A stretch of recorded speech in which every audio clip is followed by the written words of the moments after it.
Terkait bobolnya kas daerah sebesar Rp22 miliar, tim penyidik Kejaksaan Tinggi Aceh menggeledah dan menyita berkas di Dinas Keuangan Aceh.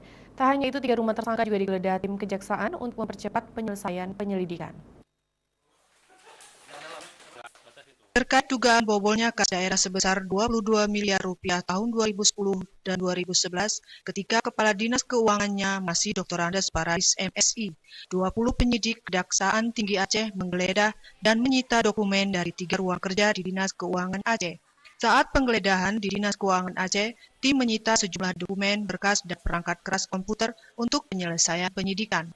Ketiga ruangan tersebut yakni ruangan Kepala Dinas Keuangan Aceh, ruang bidang perbendaharaan, dan ruang bidang akuntansi.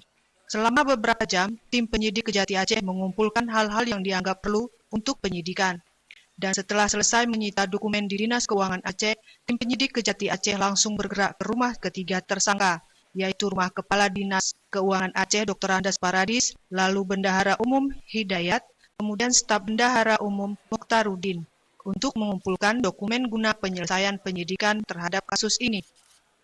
Seperti diketahui, Kejati Aceh telah menetapkan 3 tersangka kasus bobolnya kas daerah.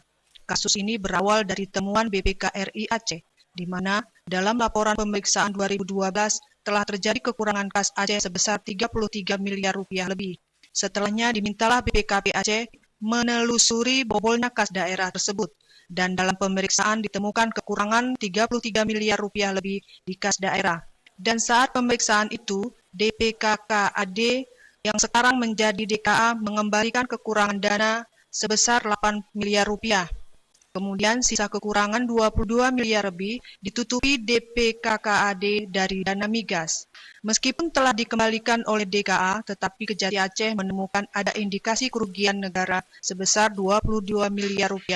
Dari Banda Aceh, Aceh TV melaporkan.